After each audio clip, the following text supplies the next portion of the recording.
As the California wildfires continue to turn lives upside down, one Crown Point native is racing in to help. Welcome to QuickCUT. I'm Ryan with CPTV News.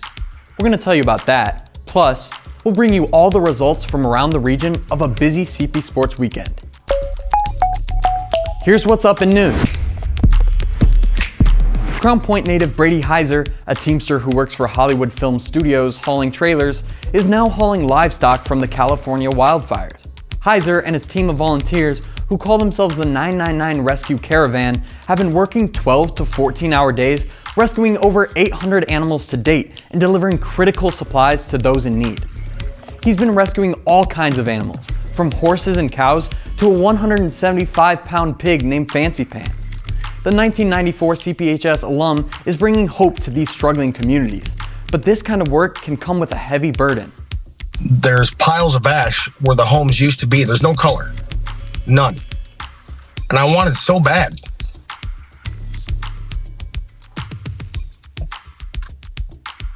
I'm sorry, man. I want it so bad to hit that light switch and bring everything back to life. You know, see somebody taking the trash out, see somebody coming home from work, some kids playing in the front yard.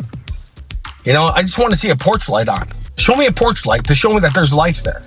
Heiser says throughout this time, he's seen the worst of destruction, but the best of the community. People uniting to rebuild. If you'd like to help, send us a message to this email and we'll get you in contact with Brady. And for more of our interview with Heiser, scan the QR code below. One of President Donald J. Trump's central campaign promises was the large-scale detention and deportation of undocumented migrants in the U.S. During his first week in office, the president signed more than a dozen executive orders focused on immigration. Some key policy changes enacted were the expedited removal of immigrants without trial, allowing U.S. officials to arrest individuals and families with invalid status and without inspection. Further, federal aid for migrants has been halted, denying them the ability to access legal representation. Local immigration attorney Alfredo Estrada says while a lot of attention is on the larger cities, arrests and deportations are a real possibility here in Crown Point. Guarantee you have students, and guarantee there are students with undocumented family in the Crown Point school system. And we just don't know. It's one of those things we don't broadcast, right? Nobody's going to go out there and say it. They live with it in silence. To hear more of our interview with local attorney Alfredo Estrada, scan the QR code below. Over half of the U.S. has legalized some type of online gambling. Although the legal age for gambling in the U.S. is 18 or 21, depending on the state and type of game, there are loopholes for adolescents and teens to bypass security measures. One CP student, under conditions of anonymity, told us how he got access before turning 18. So I got the app probably 4 years ago. I'd say it was pretty easy. So what I did was I used all my mom's emails and stuff, passwords, and that got me through it, and then I was able to put my own debit card on it. Online sports betting often looks similar to fantasy football leagues popular with sports fans, including high schoolers, says Dr. Timothy Fong of UCLA's Gambling Studies program. And adolescents are susceptible to even greater consequences.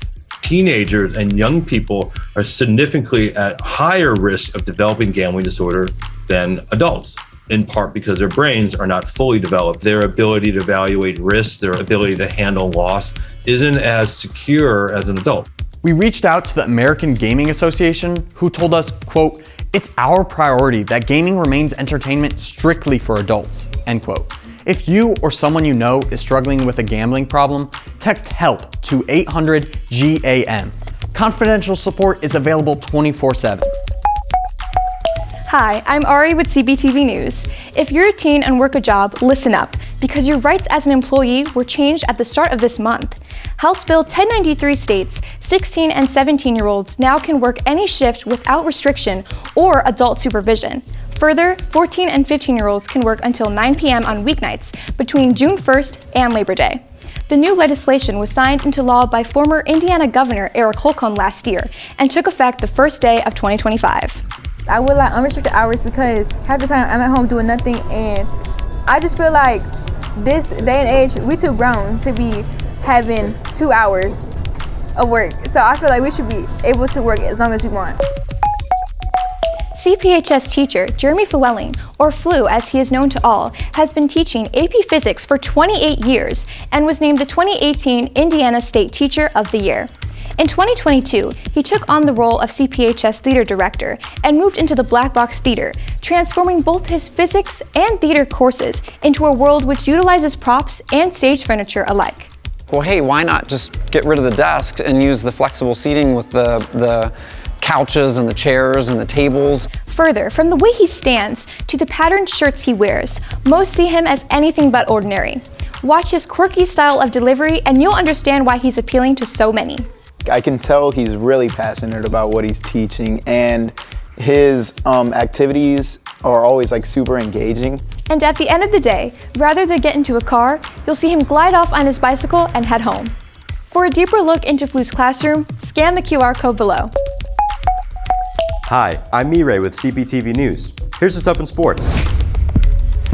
Friday night, the Crown Point varsity wrestling team faced off against Illinois powerhouse Mount Carmel, a team CP is undefeated against throughout its 3-year rivalry. Austin Reading started the Bulldogs' night off strong against Carmel's Leonard Siegel. Reading maintained control the entire first period and pinned Siegel early in the second period. So for us, we look forward to the duel every year. It is probably our biggest rival. We've wrestled with these kids growing up our whole lives and everything, so it's a great feeling. It's good. Gavin Gentris followed and racked up an early lead in the first period, going up 12-3.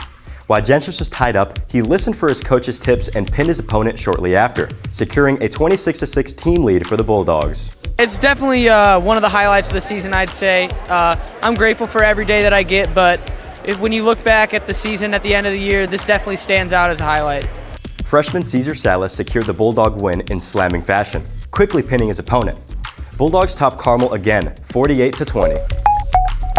Also on Friday, the undefeated 11-0 varsity boys basketball team traveled to DAC foe Chesterton. The Trojans came out swinging early and grabbed a 5-point lead at the half. It was the first time the Dogs had been down at halftime all season. CP continued to trail throughout the third, but fought back going into the fourth quarter with a 2-point lead on this monster slam by Mason Darrow. Late in the fourth, CP had a 1-point lead with 8.3 seconds remaining. Chesterton got the rebound off of 2 missed free throws by the Dogs, traveled the floor, but the shot at the buzzer was no good. CP in a nail-biter on the road wins it, 50-49. Yeah, halftime we just weren't playing to what he told us to do. We were not playing the scouting report at all. We were leaving 3 wide open. We weren't chasing him. He was hitting some shots. So we just had to get chasing, just played our fundamental defense. That was really it. CP junior forward Dikembe Shaw was the leading scorer for the Dogs with 13, but was huge on defense and blocked a few key shots. We finished the game holding them to 19 points in the second half to the 30 they had in the first half, so I knew our defense was a key. Crown Point is now 12-0 and faces LaPorte at home on Friday night. On Saturday, the CP girls varsity basketball team hosted South Bend Adams for senior night. Although fans entered the gymnasium amid a beautifully decorated lobby in honor of CP seniors, it was the seniors who did the serving, dishing out assist after assist while converting on a number of 3-point shots. With a healthy lead at halftime, the Lady Bulldogs continued a dominant night led by freshman guard Ava Ritchie, who finished with 15 points, Ava Punick, who scored 13, and Ivy Anderson, who led all scorers with 18. Late in the fourth, the 3 CP seniors subbed out for the last time at home in their Crown Point career and got a deserving standing ovation from the fans. Bulldogs win, 69-38. To be honored by the team is so special because we spend so much time together. The CP hockey team celebrated their 8 seniors at Midwest Ice Arena Sunday before facing off against South Bend St. Joseph. CP sophomores looked impressive for the Dogs, with Louis Rodewald scoring a net front goal in the first period, and Rocco Di Silvestro weaving around the defenseman in the second period for CP's second tally. However, a slow start for CP meant the Dogs struggled to keep up and ultimately fall to the Huskies, 5-2. I think this group is special. We got a lot of guys, a lot of heart, a lot of talent. It's just sometimes we lack a little bit of focus. The Dogs look to bounce back at home Friday night against rival Lake Central in the first round of league playoffs. And that's it for sports. Before we go, here's a quick look at our CP NWI weather forecast. Mild temperatures and sunshine today with a high of 43. Warm January temps will remain as we'll see windy conditions and a high of 45 tomorrow, and mostly sunny with a high near 45 again on Wednesday. Remember, for the latest in CP and NWI news, check in with CPTV News either on our Dog Radio app, crowntownmedia.com, here on Snapchat at CPTV_QuickCut or on X at Crown T Media. See you next time.